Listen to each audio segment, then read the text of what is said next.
Ce bulletin d'information vous est présenté par les Caisses Desjardins de la région de Portneuf qui sont fiers de mettre en valeur les initiatives des gens d'ici. Nous sommes le jeudi 24 novembre 2022. Ici Michel Beausoleil. Voici votre téléjournal communautaire.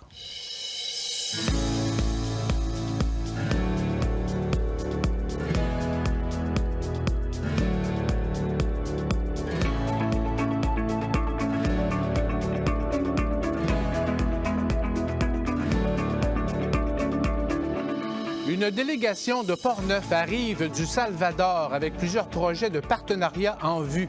Nous recevons un des missionnaires, Jean-Pierre Naud, président de la Chambre de commerce de l'Ouest de Portneuf et du Centre d'expertise en biomasse forestière. Oserez-vous est le thème du rendez-vous RH Portneuf aujourd'hui à Saint-Raymond. Nous avons rencontré ce midi un des conférenciers, Luc Richard Poirier, président fondateur d'Intelligence Santé. Donnacona a maintenant une zone neutre qui permet les échanges d'achats en ligne ou le transfert de garde d'enfants entre parents séparés d'une façon sécuritaire. Et une rencontre exploratoire concernant les inondations pour l'ensemble de la rivière Sainte-Anne se tenait aujourd'hui à Saint-Raymond. Alors, bonne émission.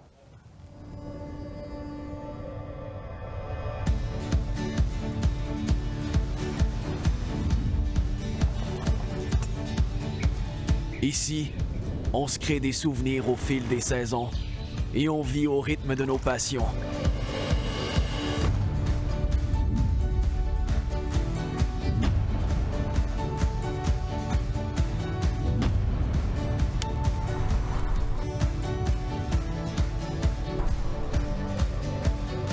Ici, quand l'aventure nous appelle, on répond.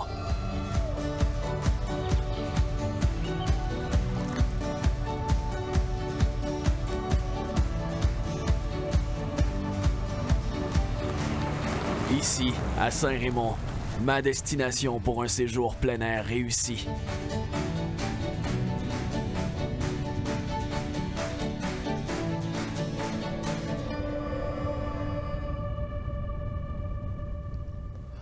Une délégation économique de Portneuf arrive du Salvador dans le but de créer des liens et des transferts de connaissances entre Salvadoriens et Portneuvois dans différents secteurs d'activité comme la biomasse forestière du Centre d'expertise provincial à Saint-Marc-des-Carrières dirigé par Jean-Pierre Naud. Avant d'accueillir Jean-Pierre Naud, écoutons le reportage d'Aubert Tremblay qui accompagnait la délégation au Salvador.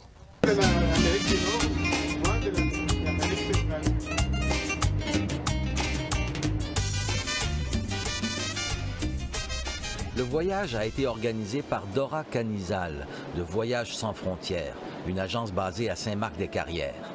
L'objectif du voyage, c'était vraiment de rapprocher la culture salvadorienne avec les gens de Portneuf, créer des liens forts pour développer le commerce, pour développer des liens d'affaires entre les gens du Salvador et de Portneuf. Elle avait invité quelques-uns de ses conseillers en voyage, des Salvadoriens d'origine, pour qu'ils connaissent mieux l'offre touristique du Salvador. On a donc visité des hôtels et des lieux touristiques, des sites archéologiques, des volcans et des ateliers d'artisanat. Le tout financé par le ministère du Tourisme salvadorien. Dora a d'ailleurs un projet d'importation de produits salvadoriens. On commence avec un petit projet à la fois avec Nathalie. On a un projet de faire une boutique café où est-ce qu'il va avoir des produits de la région de Portneuf et des artisans du Salvador aussi. Avec le café du Salvador, le café, ça va être comme une place de rencontre. Mais ce voyage était loin d'être uniquement touristique. Dans le groupe, il y avait Jean-Pierre Naud, le président de la Chambre de commerce de l'Ouest de Portneuf. Lui, il allait au Salvador pour parler de biomasse, parce qu'il est aussi le directeur du Centre provincial d'expertise en énergie biomasse, à Saint-Marc-des-Carrières. En mode exploration. Éventuellement, si on se fait des amis, on aura On aura de la collaboration, puis éventuellement de la transmission de connaissances et de savoir du Nord vers ces pays-là qui en ont besoin aussi sûrement. Il y avait aussi Sylvain Naud de Charbon Feuille d'Érable, en mode exploratoire lui aussi, et Alain Blanchette d'Accès Travail Québec, une entreprise de recrutement de travailleurs. Je m'attends à faire avancer le dossier du recrutement de travailleurs internationaux parce qu'on a un projet du côté de Portneuf de recruter des couples. Le groupe a rencontré plusieurs intervenants. Le chef de la direction de la diaspora et du développement au ministère des Relations extérieures, Gerardo Pérez. La spécialiste de l'import-export à la Commission nationale de la petite et micro-entreprise, Wendy Flores. La responsable du programme des travailleurs migrants du ministère du Travail, Maria Elena Solorzano. Des représentants du Conseil national de l'énergie, la directrice du Conseil national du café, Caroline Padilla, des ingénieurs spécialisés en biomasse, un producteur de sucre de canne qui utilise une chaufferie à la biomasse, un producteur d'indigo, une enseignante de Nahuatl, la langue des Mayas, des responsables d'ateliers d'art et d'artisanat. Bref, ce voyage exploratoire a ratissé large. Il aura certainement des suites, que ce soit en tourisme, en commerce, en échange de main-d'œuvre ou en échange de connaissances sur la biomasse. Aubert Tremblay pour CJSR. Et de ce pas, on accueille Jean-Pierre Naud. Bonsoir, Jean-Pierre. Bonsoir. Merci d'être avec nous en studio ce soir. D'ailleurs, le voyage, c'est tout frais. Là. Vous arrivez en début de semaine. On est arrivé lundi après-dîner. Après-dîner, pas trop difficile, le retour? C'est quand même pas mal d'heures, oui. Oui, sûrement. Ouais. Hein? Mais Jean-Pierre, ce projet date quand même d'un certain temps. Le temps de préparer tout ça, ça se fait pas nécessairement en une fin de semaine. Pourquoi justement avoir organisé ça?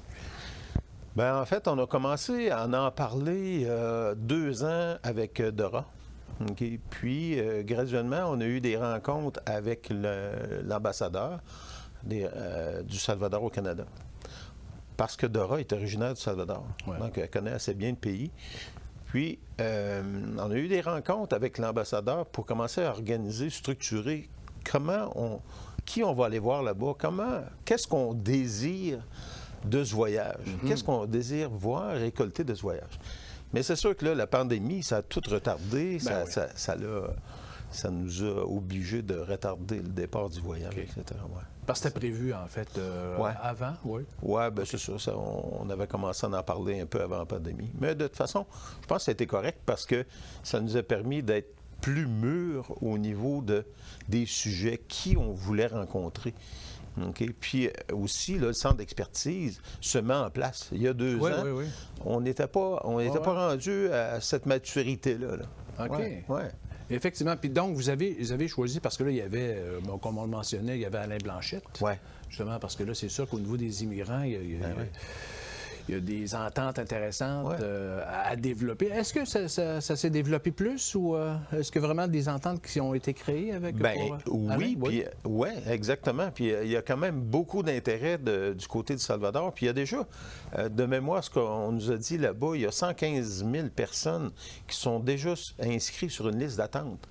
Pour venir travailler au Canada. Oui, puis ça, ils aiment beaucoup le Québec. OK. Donc, je pense que même il était question qu'éventuellement, il va y avoir des cours de français en amont là-bas. Alors, ça devient intéressant. Là. Puis Alain,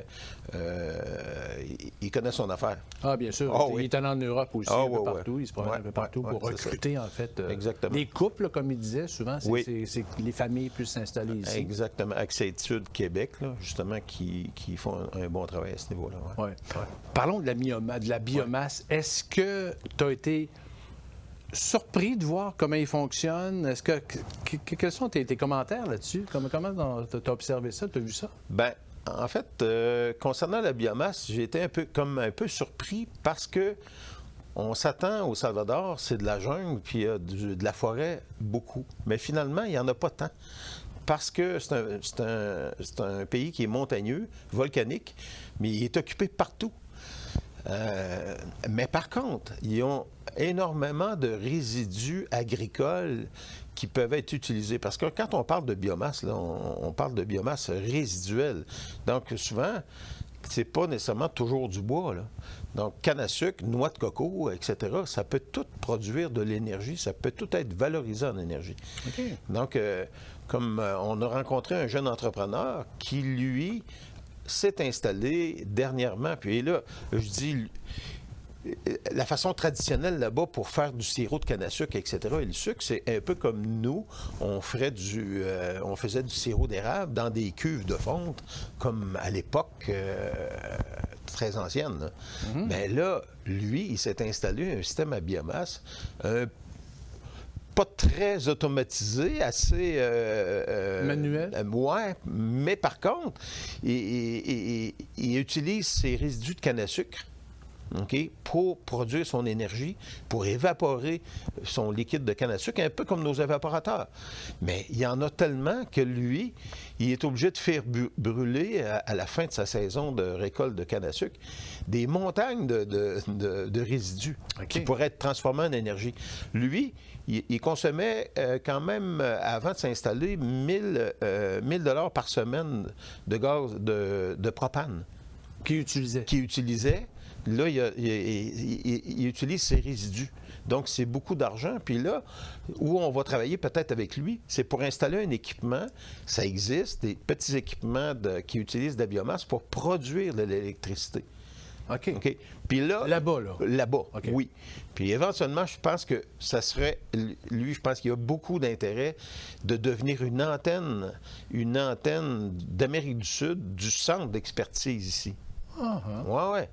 Ça, c'est là qu'on intervient dans les échanges. Parce que vous êtes plus avancé, en fait, au niveau technologie que là-bas? Oui, c'est ça, vraiment. Parce qu'en fait, dans les pays du Nord, les pays scandinaves, en Amérique, ça commence, l'utilisation beaucoup de la biomasse pour l'énergie thermique.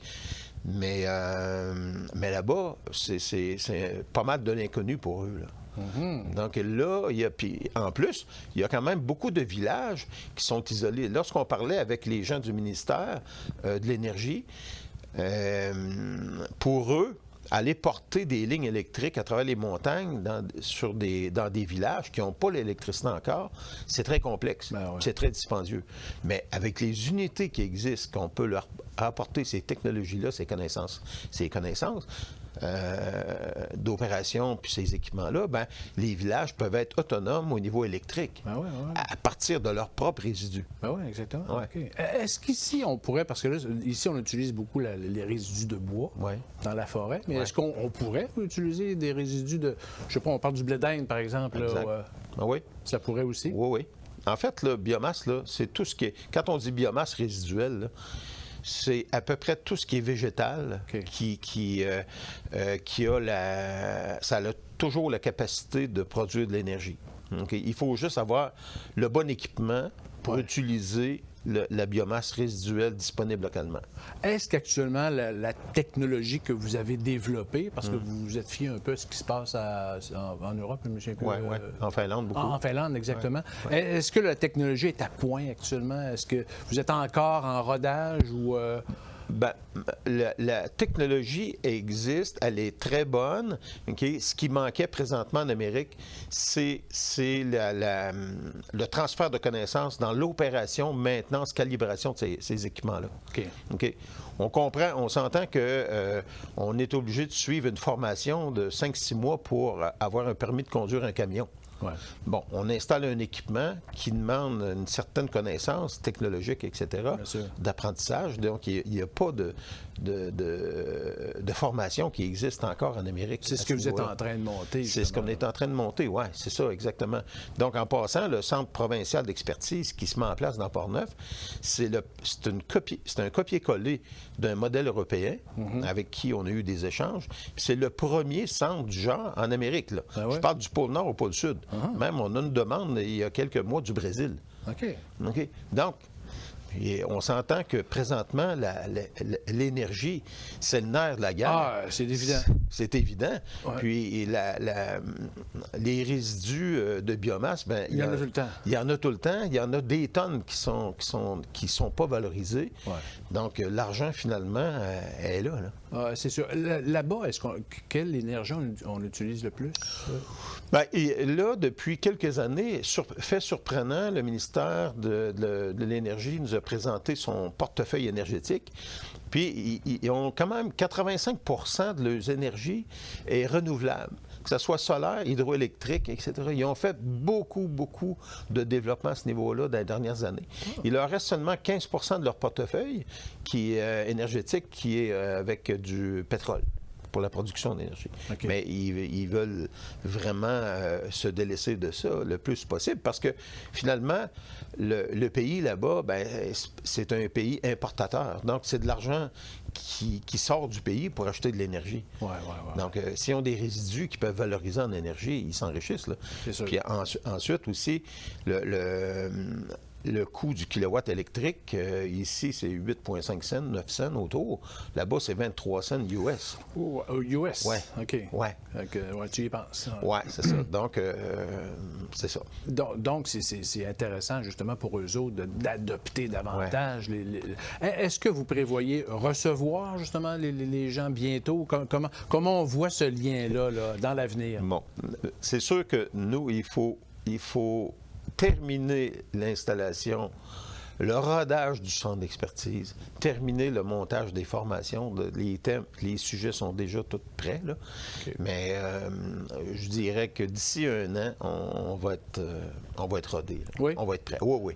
Parce que là, vous en êtes où là, actuellement là, dans la construction des bâtiments? Oui, ben, c'est pas mal avancé. On s'attend on va mettre le chauffage des bâtiments, le côté électrique va être mis en place demain, mais la chaufferie va être installée. On va la recevoir environ mi-janvier. OK. Oui, mi-janvier, la chaufferie à biomasse. C'est quand même assez court comme délai. C'est ça, exactement. Mais parce que c'est un projet complexe, parce qu'il y a beaucoup d'innovations, beaucoup de technologies neuves qu'on implante dans ce projet-là. Puis on prend notre temps parce qu'on va être sûr. Puis il n'y a pas beaucoup d'expertise. Hein. Bien, il n'y a pas de modèle. C'est un modèle peut-être en Finlande là, qui peut être inspirant, mais c'est ça. Il y a certains. Il faut adapter à ici. Il faut adapter ici. Il faut trouver aussi les équipements, les chaînes d'approvisionnement. C'est pas évident. OK. Donc, Quand on parle de chaîne d'approvisionnement, on parle de quoi?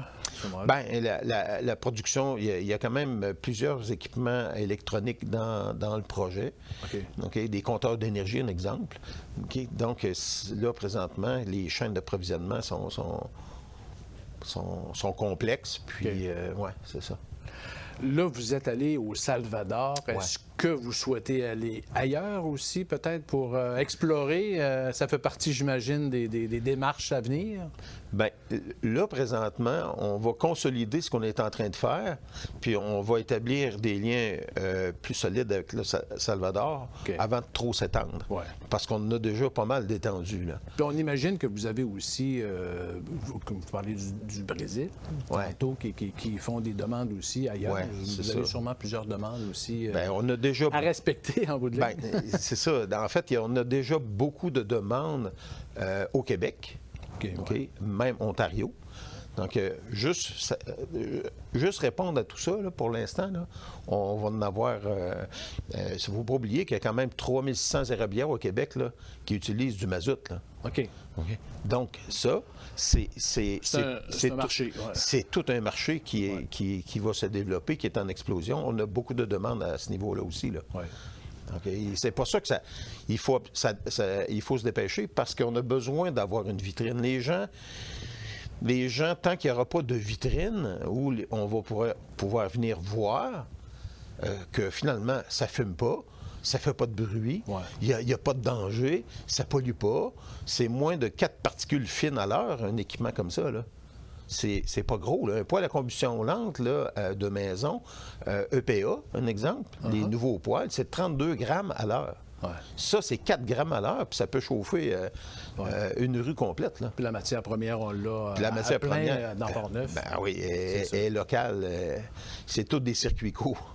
Donc, pour vous autres, le voyage a été très constructif, très positif. Ouais. Puis ça augure bien pour l'avenir. Oui, puis les gens moi, en tout cas, on avait une belle équipe dans le voyage, puis on a été reçus comme des rois. Puis ces gens-là sont tellement sympathiques, là.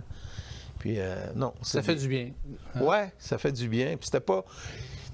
On n'était pas toujours... C'était pas nécessairement toujours la question de... c'était des échanges de valeurs aussi. Ouais, humaines. Oui, c'était très humain.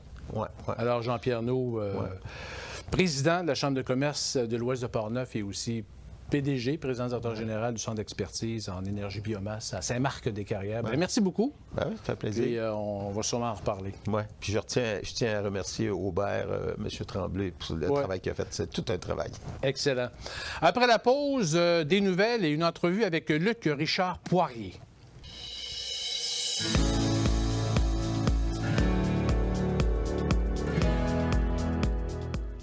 Je vais vous dévoiler comment on fait disparaître une bouteille avec un foulard. Vous couvrez la bouteille avec le foulard et là, attention.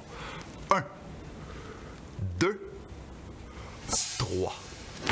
La bouteille disparaît. Je vous dévoile le secret du tour. Tout ce qu'il faut faire, c'est... disparaître.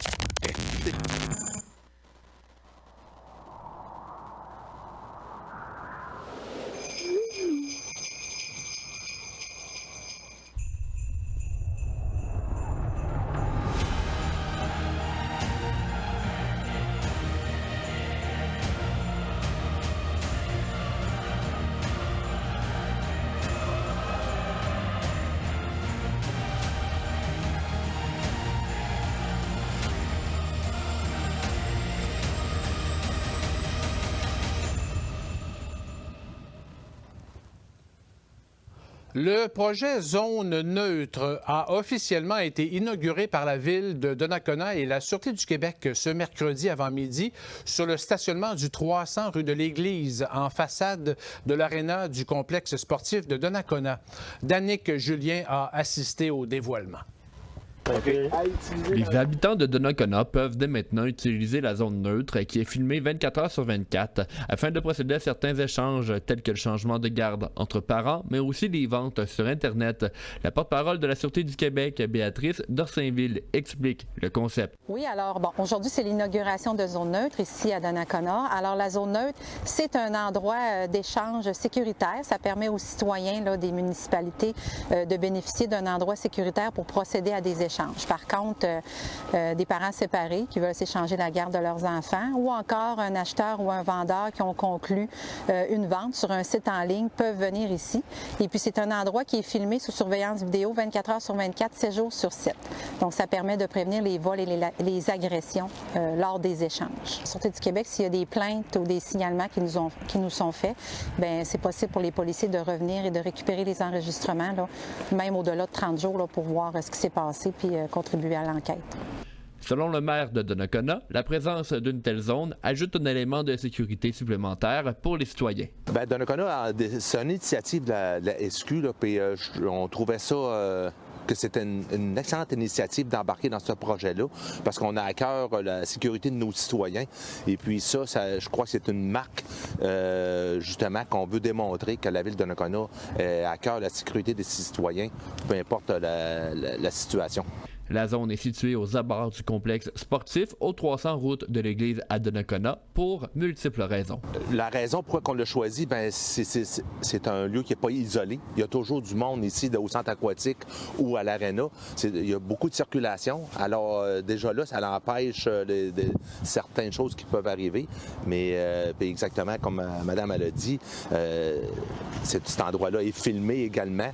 C'est une très longue période. Alors c'est dans une place beaucoup plus sécuritaire également. En plus de Donnacona, Pont-Rouge bénéficie également d'une zone de ce genre. Les municipalités de Saint-Marc, Saint-Raymond et Neuville sont aussi intéressées par l'initiative. C'était Danick Julien pour CJSR. La municipalité de Sainte-Catherine de la Jacques-Cartier prévoit terminer l'année 2022 avec un surplus d'opération de 893 000 $ sur des revenus anticipés en 2022 de 18 203 000 $. Entre le 30 septembre 2021 et le 30 septembre 2022, les revenus à Sainte-Catherine de la Jacques-Cartier sont passés de 16 744 000 $ à 18 203 000 $, un écart de 8,71 %. Les dépenses en 2021 durant la même période, sont passés de 13 564 000 $ à 14 114 000 $ en 2022, un écart de 4,06 %. Après affectation à la dette et d'autres postes, le surplus anticipé à Sainte-Catherine de la Jacques-Cartier sera de 893 000 $. D'autre part, la municipalité de Sainte-Catherine de la Jacques-Cartier est en phase d'acquisition d'une dizaine de lots de terrains privés dans le but de les céder au centre de service scolaire de la capitale en vue de la construction de l'école secondaire, mais aussi en vue de la construction d'une autre école de niveau primaire. La municipalité prévoit une dépense et un emprunt d'1 910 000 $ pour les lots où sera construite l'école secondaire, incluant un terrain multisport, et de 1 916 000 $ pour les lots où sera construite l'école de niveau primaire. Ces engagements permettront au centre de service scolaire de la capitale d'obtenir le financement nécessaire du ministère de l'Éducation. Une firme spécialisée a été mandatée pour l'évaluation et les montants qui seront offerts aux propriétaires et des juristes sont mandatés si une entente de gré à gré n'est pas possible et qu'un avis d'expropriation est nécessaire.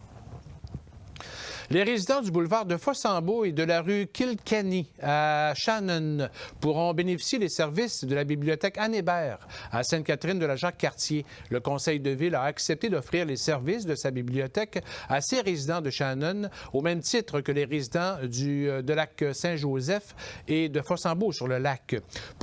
Par cette entente intermunicipale, ces citoyens de Shannon peuvent bénéficier des mêmes avantages et tarifs que les résidents de Sainte-Catherine. Les feux de circulation à l'intersection des routes Fossambeau et Duchesnay, en haut de la côte à Sainte-Catherine de la Jacques-Cartier, seront en période de rodage et de test du mercredi 7 décembre au mercredi 14 décembre prochain. Si tout est conforme, ces feux de circulation à l'intersection des routes Fossambeau et Duchesnay seront opérationnels dès le 14 décembre. La vitesse et la circulation lourde sur la route Gravel et l'élargissement de la route 365 à Neuville ont été les principales préoccupations des citoyens de Neuville lors des périodes de questions de la séance publique du mois de novembre. La route Gravel est une route municipale qui donne accès à une zone résidentielle où la limite de vitesse à certains endroits est de 40 km/h. Cette route devient une alternative pour plusieurs automobilistes et poids lourds qui évitent le trafic de l'autoroute 40 pour emprunter la sortie de la route 365 ou provenant du nord de la 365. Certains résidents ont manifesté leur crainte que la route Gravel devienne une voie de contournement dans le scénario du ministère pour diminuer le flot de circulation entre Neuville et Saint-Raymond, en réflexion actuellement. Le maire de Neuville, Bernard Gaudreault, qui a rassuré les citoyens que la route Gravel ne deviendra pas une voie de contournement, s'est engagé à rendre la route plus sécuritaire et à étudier l'aménagement d'une voie piétonnière, telle que demandée par une citoyenne, en plus de voir la pertinence d'utiliser un de ces radars afficheurs de vitesse pour sensibiliser les conducteurs. Quant à l'élargissement de la route 365, Neuville attend toujours les propositions du ministère des Transports du Québec pour améliorer la fluidité et la mobilité entre l'autoroute 40 et Saint-Raymond, telle que demandée par les maires de la MRC de Portneuf au printemps dernier. Écoutons le maire de Neuville et préfet de la MRC, Bernard Gaudreault. L'élargissement de la 365 fait partie des différents scénarios invoqués par le ministère des Transports du Québec pour tenter de répondre aux enjeux qui sont vécus par la population de Pont-Rouge et de Saint-Raymond, notamment à l'épicentre qui est au Moulin-Marcoux. Alors, pour le moment, il n'y a absolument aucune proposition concrète qui ont été avancées par le ministère des Transports. Ceux-ci ont été interpellés par la MRC de Portneuf en avril dernier afin de trouver des solutions à court, moyen et long terme pour améliorer la fluidité et la mobilité des usagers du tronçon de la 365 et également d'améliorer la sécurité, parce que la sécurité est un enjeu important pour le secteur. Donc, pour le moment, nous sommes toujours en attente de retour de leur part. D'autre part, la ville de Neuville s'est fait taper sur les doigts par le ministère des Transports du Québec pour vouloir utiliser ses propres radars afficheurs de vitesse sur certaines routes du ministère, dont la 365, ce qui n'est pas permis par le ministère qui possède de ses propres radars mobiles. Écoutons à nouveau le maire Bernard Gaudreault. Même si on avait la bonne volonté de mettre en place des panneaux aux frais de la municipalité, mais sur un réseau qui ne nous appartient pas, ils n'hésitent pas à nous écrire pour nous dire de l'enlever dans un délai prescrit. Et si nous ne l'enlèvons pas, ils vont s'en occuper. Plus de 90 personnes participaient au rendez-vous RH Portneuf aujourd'hui, 24 novembre, au Centre multifonctionnel de Saint-Raymond. Ce rendez-vous 2022, sous le thème « Oserez-vous », permet aux entrepreneurs et responsables des ressources humaines de se mettre à jour sur les nouvelles tendances et s'outiller pour mieux faire face aux nouvelles réalités du marché du travail, de l'emploi et de la productivité. 3 conférenciers traitaient de différents sujets et un panel portait sur l'immigration dans un contexte de rareté de main-d'œuvre. Cet événement est chapeauté par le gouvernement du Québec via le Bureau de Services Québec de Donnacona en collaboration avec le Réseau d'aide à l'emploi et à l'entrepreneuriat de la MRC de Portneuf. Nous avons rencontré ce midi un des conférenciers, Luc Richard Poirier, président fondateur d'Intelligence Santé. Bonjour, M. Poirier. Bonjour, M. Beausoleil. Vous allez bien? Oui, ça va très bien, vous-même? Ben oui, absolument. Oui, M. Poirier. On vient de notre conférence, fait que ça va bien. Ah oui, effectivement. Et on va en parler. Mais tout d'abord, parlons de votre entreprise Intelligence Santé. C'est quoi exactement?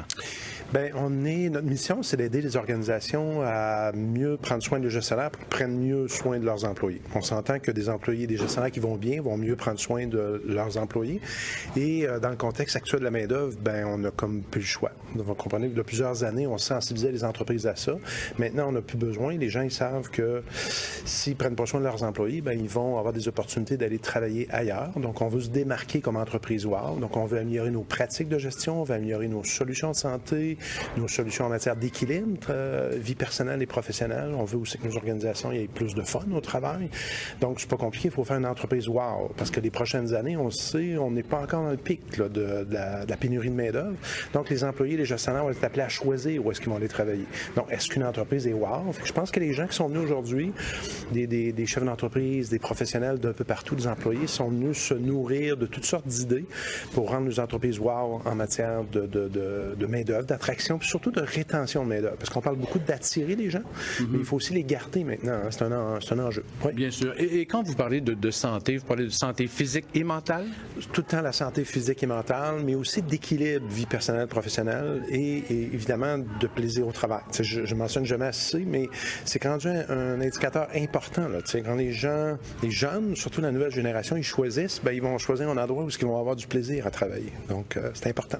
Oui. Et comment vous donnez justement, parce que la santé, c'est comme essentiel, la santé financière, la santé mentale et physique pour un entrepreneur et pour un employé aussi, mais comment on doit faire justement pour maintenir cet équilibre-là? Bien, je vous dirais d'abord, il faut commencer par prendre soin de nous autres. Ça, c'est la première étape. Ça a l'air banal, mais un peu comme dans un avion, on dit aux gens, bien, mettez votre masque vous autres d'abord, avant de le mettre aux gens qui sont aux côtés de vous autres. Bien, c'est un peu la même chose dans une entreprise. Il faut d'abord que tu prennes soin de toi. Donc, comme gestionnaire, il faut que tu donnes l'exemple aussi. Il faut que tu sois capable d'avoir des bonnes pratiques, d'avoir des bonnes solutions de santé à l'intérieur de l'entreprise. Donc, si tu prends soin de toi, tu vas être en mesure de prendre soin des autres. Puis souvent, on l'oublie, ça. On met en place des super belles solutions de santé en entreprise, mais c'est pas vécu par tout le monde. Fait qu'oubliez pas que si vous engagez quelqu'un puis vous lui dites que dans votre entreprise, on prend soin des gens, qui rentrent dans l'entreprise et que c'est pas vrai, bien, il va ressortir aussi vite qu'il est entré. Donc maintenant, les entreprises, les organisations privées et publiques sont condamnées d'une certaine façon à donner l'exemple. Donc avoir des vraies solutions de conciliation entre la vie personnelle et professionnelle, pour favoriser la santé physique et psychologique. Ils n'ont plus le choix, là. Il faut que ça soit vrai maintenant. Puis prendre soin de soi, ça veut dire quoi? D'abord, je dirais concilier au niveau des heures. Donc, il faut être capable de faire les bonnes heures au bon moment de sa vie. Donc, il y a des gens qui, à 20 ans, 30 ans, 40 ans, 50 ans, n'ont pas la même capacité. Donc, il faut ajuster ça. Il faut se donner aussi des périodes de déconnexion. On commence par ça avec les organisations, de dire, à partir de telle heure jusqu'à telle heure, exemple 6h, 18h le soir jusqu'à 6h le matin, mais on ne s'envoie plus de courriel, on ne s'envoie plus de téléphone, de texto, pour laisser aux gens la possibilité d'avoir une vie privée. À moins d'urgence, évidemment, on est dans des organisations l'organisation s'il y a des urgences, de prendre des pauses repas aussi. On n'arrête plus. T'sais, on roule à 100 000 à l'heure. Les réunions sont une à l'arrière de l'autre, back-to-back. On dit, c'est banal, mais on dit à nos entreprises, assurez-vous d'avoir un 10, 12, 15 minutes entre vos rencontres pour vous donner la chance de souffler, aller à la salle de bain, prendre un verre d'eau, vous décanter un peu, puis réfléchir avant la prochaine réunion. Souvent, les gens, ils arrivent à la fin de la journée, ils n'ont pas arrêté pantoute, puis ils ont fait juste répondre à des urgences. Donc, ils n'ont pas des choses importantes. Puis on dit qu'une des choses qui amène le plus vers le burn-out, la fameuse cascade, essoufflement, épuisement, burn-in, burn-out, bien, c'est le fait de toujours commencer des choses puis de jamais les finir. Donc, il faut se donner... Nous autres, quand on rentre en entreprise, on commence par la base. On commence à mettre des choses en place bien basiques, mais qu'on a oublié de faire. Oui. Et quand vous dites avoir du plaisir à travailler, est-ce que des trucs, des façons de faciliter ou de favoriser le plaisir au travail? Bien, je commence tout le temps par dire il faut s'assurer que la quantité de gens toxiques n'est pas trop élevée. Moi, je dis tout le temps aux gens, il y a 5 % de gens toxiques dans les organisations, mais qui prennent 95 % de l'espace. Donc, il faut s'assurer que l'attitude est au rendez-vous. Il y a des gens, malheureusement, il y a des gens pour qui c'est plus difficile dans la vie. C'est bien correct qu'on peut traverser une période parfois qui est plus difficile un peu, mais ça ne peut pas durer toute une vie. On dit qu'un toxique, c'est quelqu'un qui a une mauvaise attitude depuis longtemps puis il contamine les autres. Fait que moi, je dis tout le temps aux gens, quand on rentre dans une entreprise, la première chose, on identifie le nombre de personnes qui peuvent être toxiques, puis on s'assoit avec eux autres pour dire, c'est plus négociable. Donc, ou bien on change l'attitude, ou bien on n'est peut-être pas dans la bonne entreprise, peut-être qu'on n'est pas heureux, on n'a pas de fun. Moi, je pense que c'est essentiel, parce que sinon, on contamine les autres, puis à un moment donné, ils se tendent, puis ils disent, je vais aller travailler ailleurs, parce que les gens, les collègues avec qui je travaille, c'est pas cool. Là. Oui. Il y a des gens qui privilégient le salaire, les avantages sociaux, au détriment peut-être de leur talent ou de leur passion. Est-ce que ça fait partie, justement, des démarches personnelles à faire pour être plus heureux au travail, dans la vie? Écoutez, c'était pas je vais vous répondre. En fait, il y a un directeur général d'une institution financière qui m'a demandé, il dit j'aimerais ça faire une activité sur le talent pour m'assurer que les gens sont à la bonne place dans mon organisation. C'est l'autre parce que j'avais distribué, il me faisait confiance, il dit Luc, amène-moi quelque chose. J'avais distribué des cartes à jouer géantes à tout le monde. J'avais demandé aux gens d'écrire leur talent dessus. Puis vous savez qu'il y a des gens, tout le monde a du talent, mais en même temps, il y en a qui sont pas au courant qui ont du talent, il y en a qui pensent qu'ils ont un talent mais qui ne l'ont pas. Fait qu'on avait fait compléter le talent à tout le monde, puis il y avait 400 personnes dans la salle. Après ça, on a demandé aux gens d'aller déposer cette carte à jouer-là à chacun de leurs gestionnaires. Puis après ça, on a demandé aux gestionnaires, on a pigé une carte au hasard, puis on a demandé à qui ça correspond. Puis il y a beaucoup de gens que les talents sont méconnus dans l'organisation. Fait une première chose à faire, j'ai demandé aux gestionnaires, j'ai dit, écoutez, essayez d'associer chaque carte à jouer à chaque personne dans la salle. Puis quand vous aurez fait ça, vous allez avoir la bonne personne à la bonne place. Et ça a été extraordinaire comme outil de mobilisation pour les gens. Puis on recommençait à avoir un peu plus de fun. Puis même, je vais aller plus loin que ça. Un autre exemple, dans une autre organisation, on a dit aux gens, si tu as accepté un poste, des fois, on accepte une promotion. Puis on est tous appelés dans des carrières à faire ça. On accepte une promotion dans quelque chose, puis finalement, on l'essaye, puis on n'est pas bien là-dedans. Il y a des gens qui vont perdurer pendant des années sans se reposer la question, je suis peut-être mieux de faire un step back, de reculer en arrière, puis de refaire peut-être quelque chose que je faisais avant, parce que ce poste-là ne me convient pas, je me suis élevé à mon niveau d'incompétence, où j'ai carrément plus de plaisir. Mais il faut légitimer les gens de nommer ça en entreprise. Puis c'est un peu ce qu'intelligence fait. L'intelligence santé, quand on entre dans une organisation, on permet de nommer des choses pour les adresser, autant avec l'équipe de gestionnaire qu'avec les employés, pour vraiment que l'organisation soit wow. Oui. Est-ce qu'on aurait avantage comme employeur, justement, à peut-être éliminer le plus possible la hiérarchie dans l'entreprise? Ou comment on voit, justement, le contrôle de la qualité ou, je sais pas, du travail des autres? C'est une bonne question. Il y a plusieurs tendances actuellement, parce que on appelle ça des entreprises qui vont enlever à peu près tout. Si on pense à Netflix, par exemple, qui a écrit un livre récemment qui est sorti sur... il essaie d'enlever tous les paramètres de hiérarchie, même les contrôles internes, les politiques. Donc oui, il y a des organisations qui ont réussi à faire ça. Est-ce que ça s'adapte à tout le monde, ça? Peut-être pas. OK, il y a une certaine puis je pense pas que la hiérarchie, je vais aller plus loin que ça, je pense pas que la hiérarchie empêche d'avoir une organisation structurée puis le fun. Il faut juste que la hiérarchie, ça soit pas juste... On envoie de l'information en bas puis on ne demande pas l'opinion du plancher. C'est pas de même que ça fonctionne. Il faut que ça soit circulaire maintenant. Donc, on travaille avec les employés. Donc, oui, moins de hiérarchie, mais en même temps, ça veut pas dire qu'on n'a pas de patron. Ça veut dire plus que les patrons sont ouverts. Ça veut dire plus que les patrons consultent leurs employés. Ça veut dire qu'ils sont à l'écoute. Ça veut dire aussi qu'ils recherchent des vraies solutions et non pas juste le profit. Tu sais, moi, le travail que j'ai, le plus grand défi que j'ai, c'est de rentrer dans une organisation, puis pas juste de parler de santé, d'équilibre et de plaisir, mais de concilier ça avec la productivité, la croissance, la performance. Parce que, tu sais, une organisation, peu importe qu'elle soit privée ou publique, tu sais, privé, on va vouloir faire plus de profit, public, on va vouloir donner plus de services. Mais dans les deux cas, on ne fait pas juste la culture du bonheur, puis du plaisir, puis de la santé au détriment de ça. La première mission d'une organisation, c'est de rendre des services, faire des profits. Mais est-ce qu'on est capable de le faire avec des employés en santé? Je donne tout le temps l'exemple dans mes conférences. C'est comme faire rentrer du carré dans du rond. Je ne sais pas si vous avez vu le film Apollo 13. Ils ont ramené la capsule spatiale sur la planète en faisant entrer une bébelle. Ils ont fait entrer une bébelle carrée dans une bébelle ronde. Bien, le carré, c'est l'argent, la productivité, la croissance. Puis c'est ça que notre société, une société capitaliste. Puis de l'autre côté, vous avez l'être humain qui est le rond. Ça ne fit pas. Donc, il faut faire du bricolage. Puis dans les prochaines années, on va être obligé de faire du bricolage dans les organisations, je vous jure, pour trouver des solutions innovantes. Pourquoi, justement? Parce qu'on a atteint... le système a atteint paroxysme ou... Je ne sais pas le paroxysme, mais tout simplement peut-être parce qu'on... je voulais dire parce qu'on n'a plus le choix.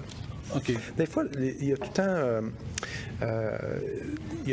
des fois, les crises, comme on vit dans notre société, la COVID, la main-d'œuvre, c'est toujours des opportunités pour les organisations d'évoluer. Moi, je pense que la COVID a marqué, exemple, pour le télétravail, une belle opportunité de changer nos façons de faire puis d'introduire le télétravail. On a probablement gagné 10 ans avec la COVID qui est arrivée. Donc, il y a des opportunités qui se présentent dans ce temps-là. La pénurie de main-d'œuvre amène d'autres opportunités, selon moi, qui vont permettre aux entreprises de se renouveler un peu dans leur façon de faire. Donc, moi, je pense que c'est une opportunité. Il y en a beaucoup qui voient des problèmes. Moi, je pense que c'est une opportunité. Puis les entreprises qui vont le faire pour de vrai, bien, ils vont y gagner parce que dans 5 ans, quand on va au paroxysme de notre crise de main-d'œuvre, puis que là, les gens vont encore plus choisir, bien, ils vont choisir l'organisation qui aura été innovante. Oui, et peut-être en terminant, qu'est-ce qui a changé fondamentalement aujourd'hui, là? Est-ce que c'est le désir du profit à tout prix? Est-ce qu'on veut être plus heureux? Quelle est la tendance, en fait, au niveau du travail? Bien, je vais peut-être vous surprendre avec ma réponse, mais moi, je pense qu'elle est beaucoup synonyme de ce qu'on vit dans notre société. C'est-à-dire qu'on est rendu un petit peu plus individualiste. Je ne sais pas si vous avez remarqué ça, mais on regarde plus pour nous autres d'abord, puis moins pour la collectivité. Puis c'est pas mauvais, dans le sens que je pense qu'il faut commencer par soi-même, on l'a dit tantôt, mais je pense qu'il va falloir se rapprocher un petit peu du besoin collectif. Une entreprise, moi, je pense qu'il faut qu'elle prenne soin de ses employés, mais il faut aussi, puis si on l'oublie, que les employés prennent soin de leur entreprise aussi. Parce que c'est un donnant-donnant. Puis je pense que les entreprises qui vont réussir à passer au travers, bien, c'est un peu ceux qui vont trouver cet équilibre-là. Fait qu'est-ce qui a changé dans la société? Bien, je pense qu'il y en a qui ont oublié ça. Que c'est rendu...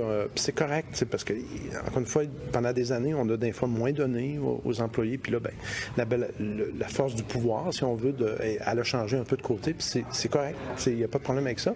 Mais il faut juste pas oublier de ne pas faire mourir nos entreprises non plus avec nos demandes. Puis que le profit soit toujours au rendez-vous. Que aussi la capacité... le plaisir, la capacité d'avoir du plaisir dans l'organisation soit au rendez-vous. Fait que, je ne sais pas si ça a tant changé. Oui, il y a beaucoup de choses qui ont changé, mais en même temps, probablement que les conditions de main-d'œuvre, les conditions du marché, les conditions ont poussé un peu les entreprises à évoluer un petit peu plus vite que prévu. Oui, et peut-être un petit mot, vous avez parlé tantôt de circulaire. Est-ce que l'économie circulaire va prendre de plus en plus de place dans le marché ici? Non, je ne suis pas un spécialiste de l'économie circulaire, bien, franchement. Puis... Mais circulaire dans l'entreprise, dans le sens que tout circule? Ou comment vous voyez le mot circulaire? Ben, honnêtement, en gestion de la santé, la seule parallèle que je peux voir, c'est que ça demande une saine collaboration. Vous parliez hiérarchie tantôt. Moi, je pense que là, il faut abolir un peu plus de hiérarchie. Puis, parce qu'on s'est rendu compte d'une chose. Quand tu entres dans une entreprise, il y a une chose qui est commune. Tout le monde va être équilibré. Tout le monde va avoir 2 vies. Tout le monde va être en santé physique et psychologique, tout le monde va avoir du fun. Fait que quand tu prends cette plateforme-là, puis tu leur dis, on va vous procurer ça, les gens sont ouverts à ce moment-là à collaborer, à participer, puis à faire croître l'entreprise. C'est comme un deal. Puis moi, je pense que quand on a ce deal-là, tu viens de scorer. Oui. Alors, Luc Richard Poirier, président et fondateur d'Intelligence Santé, merci beaucoup. Merci, ça a été un plaisir. Après la pause, d'autres nouvelles et on parlera d'un projet pilote d'un comité rivière élargi pour prévenir les inondations de la Sainte-Anne. Une rencontre se tenait à Saint-Raymond aujourd'hui après la pause.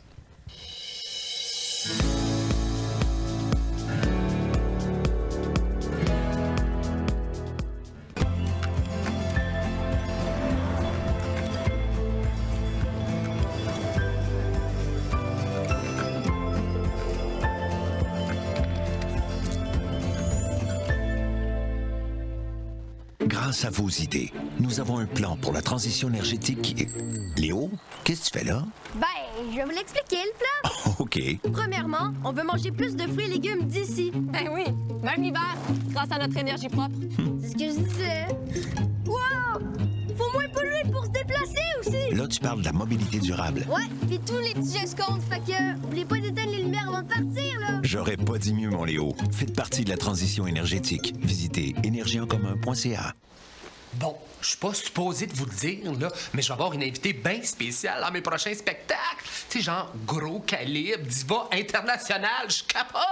Bon, OK, je peux pas garder ça pour moi, là. Alors, moi, Rita Baga, je vais chanter et danser en duo avec...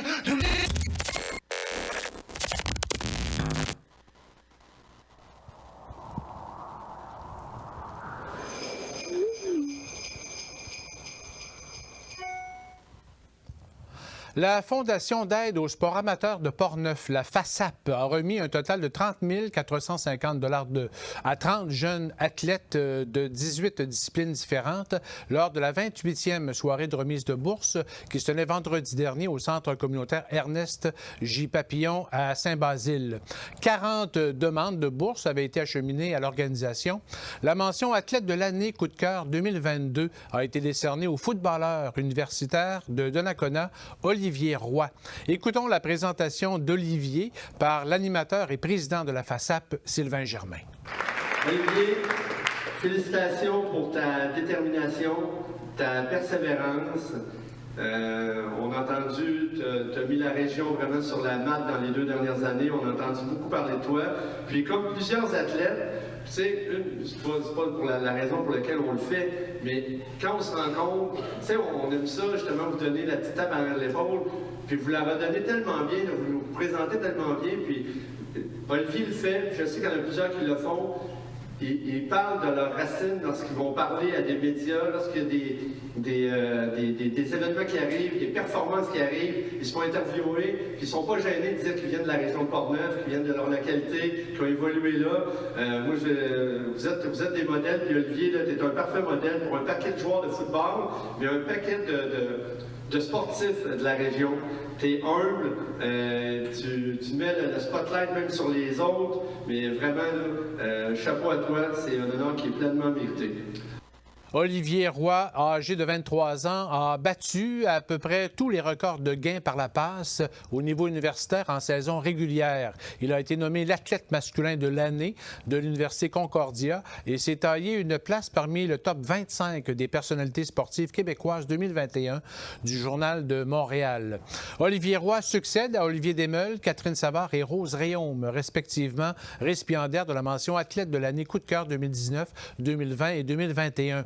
Les 5 boursiers de la FASAP dans la catégorie nationale et internationale sont Olivier Desmeules en athlétisme de Neuville, Rose Réaume et Thierry Réaume en karaté de la ville de Portneuf, Guillaume Richard au hockey de Cap-Santé et Emmanuel Simard de Neuville en ski de fond.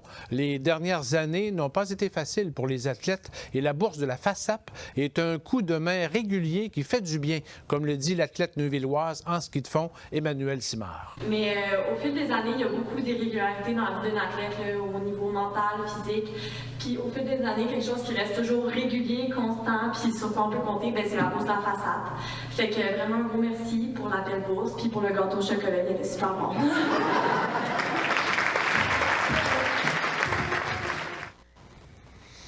Aujourd'hui se tenait à Saint-Raymond une rencontre exploratoire réunissant des citoyens, représentants d'entreprises et élus originaires des municipalités riveraines de la Rivière-Sainte-Anne. Ce comité, qui est chapeauté par le ministère des Affaires municipales et la Corporation d'aménagement de la Rivière-Sainte-Anne, vise à prévenir les inondations et leurs conséquences. Philippe Dufour, directeur de la CAPSA, explique le but de cette rencontre. À l'époque, c'est la CAPSA qui avait, avec la Ville, mis en place cette structure de concertation.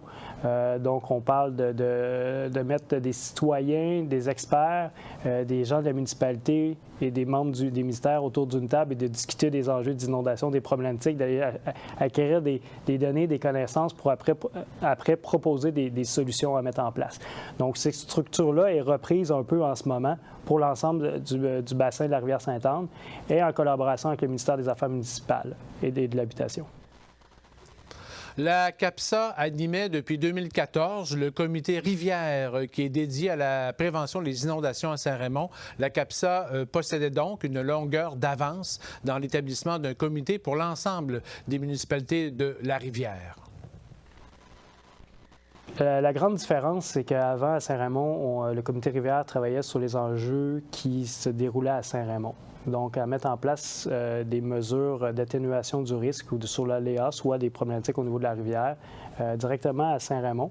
Mais des mesures qui sont mises en place à Saint-Raymond peuvent avoir des impacts sur les autres municipalités qui sont plus bas, en aval. L'idée de travailler avec les municipalités en bas, c'est de travailler par gestion intégrée de l'eau, par bassin versant. Donc, c'est d'inclure toutes les personnes qui pourraient être impactés ou se sentir touchés par des mesures qui pourraient être mises en place à Saint-Raymond. Mais on en profite pour parler aussi des enjeux que les autres municipalités vivent au niveau des inondations, donc pour intégrer un processus sur l'ensemble du bassin versant. On avait fait une démarche similaire à Saint-Raymond à l'époque, suite des inondations de 2014, parce qu'il y avait une volonté politique et de la communauté à mettre en place un comité qu'on appelle Rivière, mais c'est un comité de concertation pour travailler sur les enjeux de l'eau. Pourquoi à Saint-Raymond? C'est parce qu'il y a beaucoup d'inondations qui se produisent. En 2015, on dénombrait 75 inondations en 100 ans, donc c'est plus qu'une année, une fois sur deux. Puis le reste de la rivière, cet enjeu-là n'était pas aussi important. Donc on s'était concentré à mettre une démarche de concertation plus à Saint-Raymond. Dans ce cas-ci, avec les inondations qui ont eu lieu en 2020 dans les municipalités de Sainte-Christine, Saint-Alban, Saint-Casimir, là, il y a une volonté de la communauté à se réunir, en plus d'une volonté du ministère à travailler sur les enjeux d'inondation. Mais quelle est la différence entre ce nouveau comité et celui créé à Saint-Raymond en 2014 et pourquoi les autres municipalités riveraines de la Sainte-Anne n'ont pas plutôt choisi de participer à une telle initiative? Voilà. Nous y reviendrons. Les bénévoles de l'opération Nez Rouge dans Portneuf seront actifs lors des 3 vendredis et samedis soirs du mois de décembre, les 2, 3, 9, 10 et 16 et 17 décembre prochains. La centrale sera située dans les locaux de la Licorne du Halo au 152 rue Notre-Dame à Donnacona, qui ont été inaugurés officiellement le jeudi soir 17 novembre dernier. C'est grâce à un comité de bénévoles de l'opération Nez Rouge de Québec et de l'organisme Le Halo que l'édition 2022 peut avoir lieu dans Portneuf. Les profits amassés lors des raccompagnements seront remis à la Licorne qui offre des services variés aux résidents de la MRC de Portneuf, particulièrement aux aînés. Pour s'inscrire comme bénévole, il s'agit de compléter le formulaire numérique sur le site de l'opération Nez Rouge, mais puisque la centrale de Portneuf en est une secondaire, vous sélectionnez Québec-Lévis pour s'inscrire à l'opération Nez Rouge Portneuf. Le réseau de l'Action bénévole du Québec annonce le lancement de la 37e édition de la Journée internationale des bénévoles qui aura lieu le lundi 5 décembre prochain sous le thème « Merci aux bénévoles de créer des liens dans la collectivité ». Plusieurs initiatives seront déployées durant la journée du 5 décembre sur le web. Une campagne de diffusion est prévue à Radio-Canada, Télé-Québec et dans les médias communautaires du Québec, les municipalités de partout au Québec. Et d'ailleurs, les municipalités seront appelées à illuminer leur hôtel de ville et des concours de photos figurent aussi dans la programmation. Le réseau de l'Action bénévole du Québec compte 36 membres de différents secteurs, plus de 7000 organismes et plus de 1 600 000 bénévoles. Les deux organismes de bienfaisance contre le cancer de la prostate, Procure et la Fondation du cancer des Cèdres, s'associent au réseau des centres d'oncologie du Marathon de l'Espoir pour financer un projet de recherche sur le cancer de la prostate de 2,6 millions de dollars. Ces organisations à but non lucratif ont profité de la Journée québécoise de sensibilisation au cancer de la prostate et la Journée internationale des hommes, le samedi 19 novembre dernier, pour annoncer qu'il s'agit du plus grand projet de recherche sur le cancer de la prostate réalisé à ce jour. Ce financement servira à la caractérisation des altérations génétiques de 100 patients atteints du cancer de la prostate provenant de la biobanque de Procure qui a été créée en 2007. Chaque année, 4 380 hommes reçoivent un diagnostic de ce cancer, soit environ 12 par jour au Canada. L'Association canadienne des stations et utilisateurs de télévision communautaire et la Fédération des télévisions communautaires autonomes du Québec s'inquiètent que le projet de loi C-18, qui s'inspire de l'Australie et visant à encourager Google et Facebook à rémunérer les producteurs pour les nouvelles en ligne qu'ils redistribuent, n'inclut pas les petits fournisseurs de nouvelles sans but lucratif comme les diffuseurs communautaires. Les deux associations craignent que les médias communautaires soient exclus du régime de compensation des nouvelles, à moins que des modifications ne soient apportées à la loi. Dans le mémoire des deux organisations, on spécifie que les médias communautaires sont souvent les seuls médias présents dans les petites communautés et on demande que l'information locale continue d'être disponible à l'extérieur des grands centres canadiens. On stipule également que sur 452 stations de radio communautaires en Australie, moins d'une douzaine ont pu négocier une compensation pour leurs nouvelles en ligne auprès de Google ou de Facebook. À Donnacona, la guignolée Saint-Vincent-de-Paul a débuté le lundi 21 novembre dernier jusqu'au samedi 17 décembre. La municipalité sollicite ses citoyens pour recueillir des denrées destinées aux concitoyens moins nantis.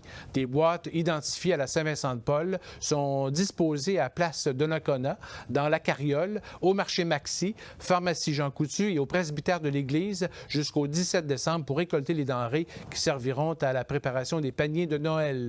Les jouets ou les vêtements ne sont pas considérés comme des denrées. Le jeudi 1er décembre, un barrage routier est prévu au coin de certaines rues et des bénévoles seront à Place Donnacona les 1er, 2 et 3 décembre pour amasser l'argent, ainsi pour compléter les paniers de Noël et répondre aussi aux demandes d'aide durant les autres mois de l'année. Une collecte se tiendra aussi à la sortie de la messe du dimanche 4 décembre. La Fondation Jeunes en tête, vouée à la prévention des problèmes de santé mentale chez les jeunes depuis près de 25 ans, poursuit sa tournée annuelle des écoles du secondaire du Québec, dont la capitale nationale, pour sensibiliser les adolescents à prendre soin de leur santé mentale et à prévenir la détresse psychologique. Une enquête menée par l'Université de Sherbrooke en 2021 sur la santé psychologique des 12 à 25 ans nous indique qu'un jeune sur deux présente des symptômes d'anxiété ou de dépression. On observe même dans certaines régions que des mineurs de plus en plus jeunes sont hospitalisés à la suite de comportements suicidaires, dont en Estrie en 2021. Les animateurs de la Fondation présentent 2 ateliers qui ont été développés avec des experts. Les adolescents de première et deuxième secondaire reçoivent des trucs concrets pour prendre soin de leur santé mentale au quotidien et les élèves de 3e, 4e et 5e secondaire apprennent à reconnaître les signes précurseurs et les symptômes de la dépression ainsi que les aides possibles. Une dizaine d'écoles de la capitale nationale seront visitées par les animateurs de la Fondation d'ici la fin de l'année 2022. La Fondation Jeunes en tête offre également des trousses en ligne pour les jeunes, leurs parents et le personnel scolaire. Et les maires de la MRC de Portneuf ont adopté hier soir les prévisions budgétaires pour l'année 2023. La MRC compte 18 municipalités et les territoires non organisés. Le budget global s'élève à 7 953 950 $, une variation de 3,27 % par rapport à l'an dernier. 3 430 700 $ proviennent de la quote-part des municipalités, une variation de 3,99 %. Le niveau de taxation aux municipalités de la MRC de Portneuf pour 2023 a été fixé à 0,41 au lieu de 0,45 comme l'an passé. Et mentionnons que Culture Saint-Raymond présentera le spectacle Joke, Chapeau, Maman, Magie, Piano de Pierre-Yves Roy, Desmarais, au Centre multifonctionnel Roland-Dion, le jeudi soir 4 mai 2023. Il s'agit d'un spectacle sans entracte avec une première partie. Les billets seront en vente dès le 1er décembre. Et un petit mot pour dire que cette fin de semaine se tient à Cap-Santé le 20e marché du Noël d'antan à Place de l'Église. L'ouverture de la fête est prévu ce vendredi soir à 18h. Plus de 70 artisans offriront leur créativité.